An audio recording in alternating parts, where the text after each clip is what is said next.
30 करोड़ रुपए मिल रहे हैं सिर्फ इस एक काम को करने के लिए, पर कोई करना ही नहीं चाहता।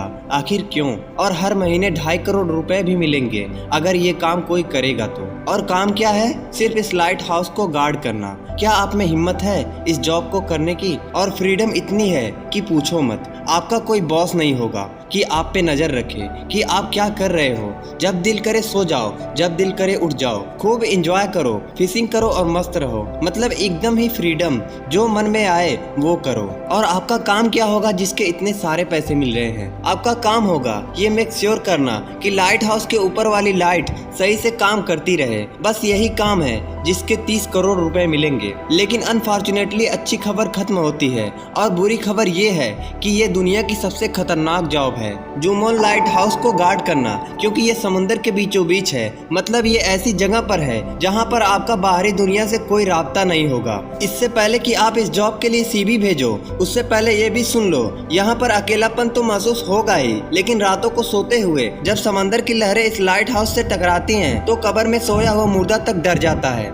कभी कभी ये लहरें लाइट हाउस से भी ऊंची हो जाती हैं, क्योंकि इस एरिया में बहुत ही खतरनाक तूफान आते हैं और जिंदा रहने की गारंटी नहीं है। ये पिक्चर ली गई थी रेस्क्यू ऑपरेशन करते वक्त। यहाँ पर साफ देखा जा सकता है कि लाइट हाउस का कीपर किस तरह तूफान से घिरा हुआ है। अगर ये तूफानी लहरें पूरी तरह से इस लाइट हाउस को कवर कर लेती हैं तो उसकी जान को भी खतरा हो सकता था। ये सब जानने के बाद क्या आप में इस जॉब को अप्लाई करने की हिम्मत है? सोच तो आप रहे ही होंगे कि ऐसी क्या जरूरत थी इस बीचों बीच समंदर में लाइट हाउस की, और ऐसा क्यों है कि ये लाइट कभी बंद नहीं होना चाहिए। तो चलिए जानते हैं इस लाइट हाउस की शुरुआत कैसे हुई। तो ये बात एंशिएंट जमाने की है, जब सफर करने के लिए ना ही रोड्स हुआ करते थे और ना ही कोई गाड़ियां। तो लंबे सफर करने के लिए सबसे बेस्ट तरीका था पानी। एक बंदा था जिसका नाम कैप्टन मासियस था। ये बड़ा ही जबरदस्त सेलर था और अपने खतरनाक समुद्री सफर के लिए जाना जाता था। इसके साथ एक इंसिडेंट होने वाला था। शिप तो पहले जमाने में लकड़ियों की ही होती थी। तो एक रात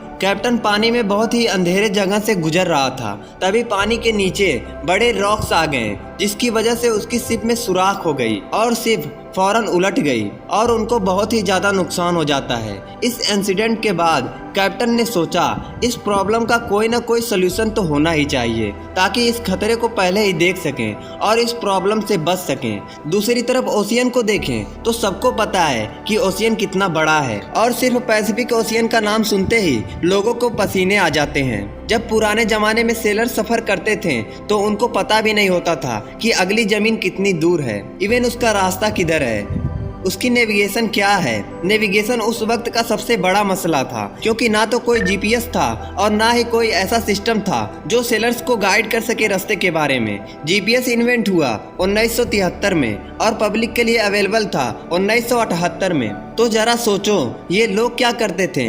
ये सेलर्स सनलाइट और स्टारलाइट यानी सितारों की रोशनी पर डिपेंड थे, और शुरुआत में नेविगेशन ना होने की वजह से सेलर्स को बहुत सारा नुकसान उठाना पड़ता था। जैसे कैप्टन एलिस बहुत बड़ी प्रॉब्लम में फंस गए जब रात के वक्त अचानक सितारों के सामने बादल आ गई, रोशनी बिल्कुल खत्म हो गई। उन बादलों के साथ ही तूफान भी आ गए, जिससे ये लोग रास्ता भटक गए। जब सुबह हुई तो इनको पता ही नहीं लग रहा था कि जाना किधर है। खाना पानी बिल्कुल ही खत्म हो गया, क्रू मेंबर्स मरने लगे। तो काफी लंबे समय के बाद उनको लैंड मिली और उनकी जान बच गई। अब दुनिया की सबसे पहली लाइट हाउस की शुरुआत होने वाली थी। इजिप्ट में मेडिटेरेनियन सी के साथ था एंशिएंट सिटी ऑफ अलेक्जेंड्रिया। वहाँ के रूलर थे पिटोलमी II ऑफ द फिलाडेल्फियस। इसका किंगडम उस टाइम प्रॉपर हब था ट्रेड कल्चर के लिए, लेकिन इस किंगडम के लिए सबसे बड़ा मसला था लोकेशन। अगर आप इस पिक्चर को गौर से देखें तो शहर के किनारे पर जाने के लिए यहाँ से गुजरना पड़ता था, और इसके साथ में देखें कि कितने सारे पत्थर हैं। जब ट्रेड करने वाली शिप्स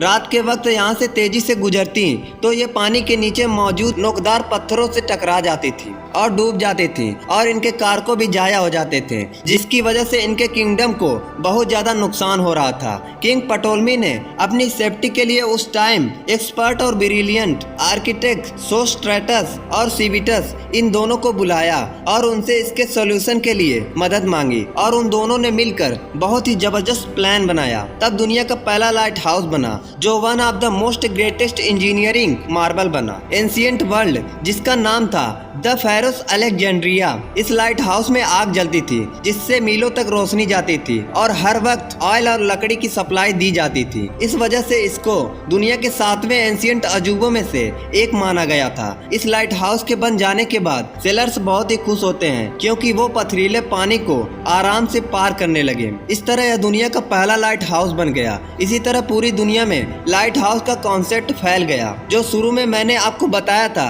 कि जुमोन लाइट हाउस में रहने के 30 करोड़ रुपए मिलेंगे, सिर्फ आपने ये देखना है कि इस लाइट हाउस की लाइट जलती रहे। अब आप मुझे कमेंट में बताओ कि आप लोग इस जॉब को करने के लिए तैयार हो।